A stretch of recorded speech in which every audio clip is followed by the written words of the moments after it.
Hi everyone, Assalamu alaikum. Welcome to Pia Yasmin Cooking World.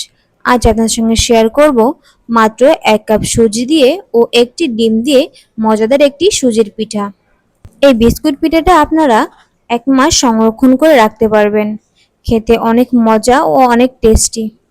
অল্প খরচে ও অল্প উপকরণে বানিয়ে ফেলতে পারবেন এই বিস্কুট পিঠাটা। কথা না বাড়িয়ে চলুন সরাসরি রেসিপিতে চলে যাওয়া যাক। প্রথমে আমি নিয়েছি একটি ডিম। এখন নিয়ে নিব 1/2 কাপ চিনি। চিনির পরিমাণটা আপনারা বাড়িয়ে কমিয়ে নিতে পারেন।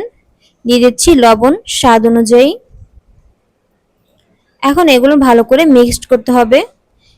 চিনিটা গলে যাওয়া আগ পর্যন্ত এটি ভালো করে মিক্সড করতে হবে। এমনভাবে গলাতে হবে যেন ভিতরে চিনির কোনো দানা না থাকে। ডিমটি আমি কাঁটা চামচ দিয়ে মিশিয়ে নিচ্ছি। আপনারা চাইলে হ্যান্ড উইক্স দিয়ে মেশাতে পারেন। এমনভাবে মেশাতে হবে ভিতরে যেন চিনির কোনো অংশ না থাকে। দেখতেই পাচ্ছেন কালারটা অনেক চেঞ্জ হয়ে গেছে,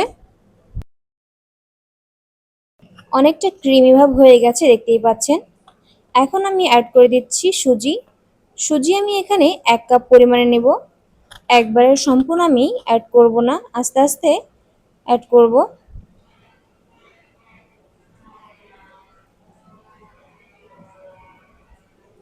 মিশ্রণটি অনেকটা নরম মনে হবে, কিন্তু আপনি 5 মিনিট রেখে দেওয়ার পরে এটি শক্ত হয়ে যাবে।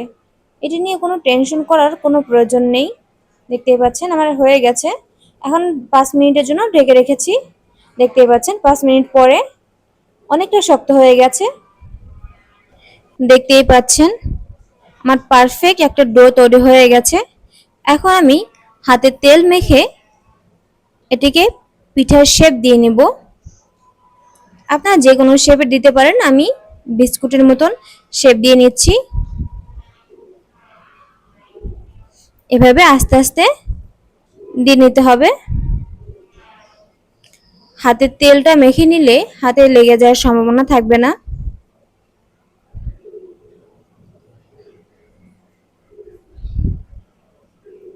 একে একে সবগুলো আমি বানিয়ে নিব। আশা করছি আজকের রেসিপিটা আপনাদের কাছে ভালো লাগবে। ভালো লাগলে অবশ্যই আমার চ্যানেলটি সাবস্ক্রাইব করবেন, বেল বাটনটি অন করে রাখবেন যাতে ভিডিও নোটিফিকেশন সবার আগে পেয়ে যান। এখন আমি বিস্কিটটি ভাজতে নিয়ে যাব। দেখতেই পাচ্ছেন এটি ডুবো তেলে ভাজতে হবে। তেল দিয়ে নিয়েছি।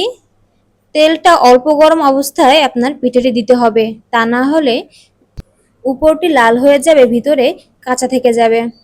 এজন্য অল্প আঁচে এটি ভাজতে হবে। আস্তে আস্তে আমি সবগুলো দিয়ে দিচ্ছি। পিঠাটি তেলে দেওয়ার সময় একটু সাবধান দিতে হবে, তা না হলে ভেঙে যাওয়ার সম্ভাবনা থাকে। একে একে আমি সবগুলো দিয়ে দিব। দেখতেই পাচ্ছেন পিঠাটি তেলে দেওয়ার পরে বেশি নাড়াচাড়া করা যাবে না, কারণ নাড়াচাড়া করলে ভেঙে যাওয়ার সম্ভাবনা থাকে। পিঠাটি লাল হয়ে গেলে তখন উল্টে দিতে হবে। দেখতেই পাচ্ছেন আমার পিঠাটি লাল হয়ে গেছে। এখন আমি একে একে সবগুলো উল্টে দিচ্ছি। বেশি আঁচে এটি ভাজা যাবে না, অল্প আঁচে এটি ভাজতে হবে। দেখতেই পাচ্ছেন অনেক সুন্দর একটি কালার চলে এসেছে। দেখতেই পাচ্ছেন আমার পিঠাটি তৈরি হয়ে গেছে। আশা করি আজকের রেসিপিটি আপনাদের কাছে ভালো লেগেছে। ভালো লাগলে অবশ্যই বাড়িতে ট্রাই করবেন। আর কেমন হয়েছে অবশ্যই আমার কমেন্ট বক্সে জানিয়ে দিবেন। দেখতেই পাচ্ছেন অনেকটা শক্ত হয়েছে, অনেক মজাদার হয়েছে।